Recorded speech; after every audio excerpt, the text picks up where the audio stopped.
इस वीडियो में हम 20 मुहावरों का अर्थ लिखकर वाक्यों में प्रयोग करेंगे। तो हमारा पहला मुहावरा है छानबीन करना। इसका अर्थ है जांच पड़ताल करना। इसे वाक्य में हम अपनी भाषा में अपने तरीके से प्रयोग कर सकते हैं, जैसे कि पुलिस चोरी के विषय में छानबीन कर रही है। इस तरीके से आप अपने हिसाब से इसे वाक्यों में प्रयोग कर सकते हैं। इसके बाद अगला है हवाले करना। इसका अर्थ हो जाता है सौंपना। लोगों ने चोर को पुलिस के हवाले किया।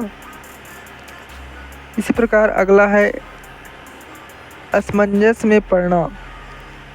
इसका अर्थ होता है मुश्किल में पड़ना या फिर दुविधा में पड़ना भी कह सकते हैं। इसे हम इस प्रकार प्रयोग कर सकते हैं, राम अपने कार्य को देखकर असमंजस में पड़ गया। आप किसी का भी नाम यहाँ पर लिख सकते हैं। इसके बाद अगला है फूला न समाना। इसका अर्थ होता है अत्यधिक प्रसन्न होना। पुरस्कार पाकर सोहन फूला न समाया। इस प्रकार से इसका वाक्यों में प्रयोग करेंगे। इसके बाद अगला है कान खड़े होना। इसका अर्थ हो जाता है सतर्क होना। इसे वाक्यों में प्रयोग हम इस प्रकार से कर सकते हैं, बिल्ली की आहट पाते ही चूहे के कान खड़े हो गए। अगला है अंगूठा दिखाना। अंगूठा दिखाने का अर्थ होता है धोखा देना। इसे वाक्यों में प्रयोग हम इस तरीके से कर सकते हैं, काम निकल जाने पर उसने रोशनी को अंगूठा दिखा दिया।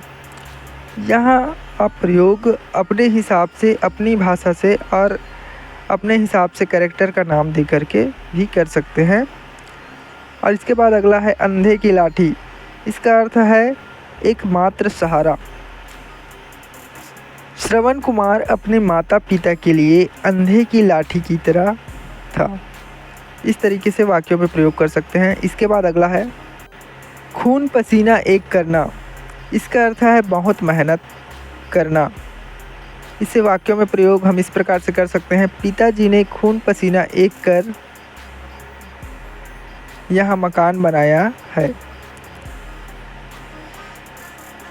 अगला है नाक में दम करना, बहुत तंग करना। इसे हम वाक्यों में प्रयोग इस प्रकार से कर सकते हैं, शिवाजी ने औरंगजेब की नाक में दम कर दिया था। या फिर हम इसे इस प्रकार भी लिख सकते हैं, औरंगजेब ने शिवाजी के नाक में दम कर दिया था। अगला है चकमा देना। इसका अर्थ है धोखा देना। इसे वाक्यों में हम प्रयोग इस प्रकार से कर सकते हैं, वह चकमा देकर यहाँ से माल उठाकर गायब हो गया। यानी कि वह चकमा देकर यहाँ से धोखा देकर भाग गया। इस तरीके से आप समझ सकते हैं। अगला है लोहा लेना। इसका अर्थ है युद्ध करना। इसे वाक्यों में हम प्रयोग इस प्रकार से कर सकते हैं, महाराणा प्रताप से लोहा लेने का साहस बहुत कम वीर करते थे। इसके बाद अगला है चक्की पीसना। कष्ट में पड़ना या जेल जाना। इसका अर्थ है कष्ट में पड़ना या जेल जाना। इसे वाक्यों में प्रयोग हम इस प्रकार से कर सकते हैं, देखो भाई गलत काम करोगे तो जेल में चक्की पीसनी पड़ेगी। इस तरीके से आप सुने होंगे कहावत, कोई भी गलत काम करता है तो जेल में चक्की पीसना पड़ेगा बेटा, ऐसा करके बोलते हैं। यहाँ उसी प्रकार से आप वाक्यों में प्रयोग कर सकते हैं। इस तरह से बोलचाल की भाषा में मुहावरों का प्रयोग किया जाता है। इसी प्रकार से अगला है ईद का चांद होना। इसका अर्थ है बहुत दिनों बाद दिखाई देना। लोग कहते हैं बहुत दिनों से दिखाई नहीं दे रहा, तू तो ईद का चांद हो गया। इस तरीके से लोग अपनी बातों में मुहावरों का प्रयोग करते हैं, जिसके कारण जो शब्दों में सुंदरता आ जाती है। इस तरह से आप भी अपने शब्दों में इस तरह से मुहावरों का प्रयोग कर सकते हैं।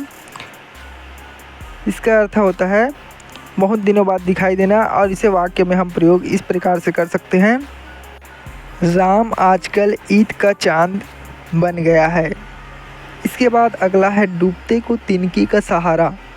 इसका अर्थ है बेसहारे को सहारा मिल जाना। इसे वाक्यों में प्रयोग हम इस तरीके से कर सकते हैं, ऐसी विषम परिस्थिति में तुम्हारी यहाँ मदद मेरे लिए डूबते को तिनके के सहारे के बराबर है, या फिर डूबते के तिनके का सहारा बन गई। इस तरीके से आप इसे वाक्यों में प्रयोग कर सकते हैं। इसके बाद अगला है ईंट का जवाब पत्थर से देना, जैसे को तैसा। इसे वाक्यों में प्रयोग हम इस प्रकार से कर सकते हैं, महाराणा प्रताप ने अकबर को ईंट का जवाब पत्थर से दिया। इसी प्रकार से अगला जो मुहावरा है, ईंट से ईंट बजा देना, युद्धात्मक विनाश लाना। इसे वाक्यों में प्रयोग हम इस प्रकार से कर सकते हैं, शिवाजी ने औरंगजेब की ईंट से ईंट बजा दी। अगला है 9-2-11 होना। 9-2-11 होने का मतलब है भाग जाना। इसे वाक्यों में प्रयोग हम इस प्रकार से कर सकते हैं, पुलिस को देखकर चोर 9-2-11 हो गया। इसके बाद अगला जो है अक्ल के दुश्मन। अक्ल के दुश्मन मूर्ख को कहा जाता है, इसका अर्थ भी मूर्ख हो जाएगा और इसे वाक्यों में प्रयोग हम इस प्रकार से कर सकते हैं, उसकी बात छोड़िए वहाँ तो अक्ल का दुश्मन है। इस तरह से हम वाक्यों में प्रयोग कर सकते हैं। इसके बाद अगला है आँख में धूल झोंकना। इसका अर्थ हो जाएगा धोखा देना। इसे वाक्यों में प्रयोग हम इस प्रकार से कर सकते हैं, चोर सिपाही की आँखों में धूल झोंककर भाग गया। इसके बाद अगला है आँखें खुलना। इसका अर्थ हो जाएगा सावधान रहना। इसे वाक्यों में हम इस प्रकार से प्रयोग कर सकते हैं, अब मेरी आँखें खुल चुकी है, तुम मुझे धोखा नहीं दे सकते। इस प्रकार से मुहावरा लिखकर मुहावरों का अर्थ और उसे वाक्यों में प्रयोग अपने शब्दों में किया जाता है। आपको अर्थ उचित और सही अर्थ ही लिखना है और उसे फिर अपने शब्दों में वाक्यों में प्रयोग करना रहता है।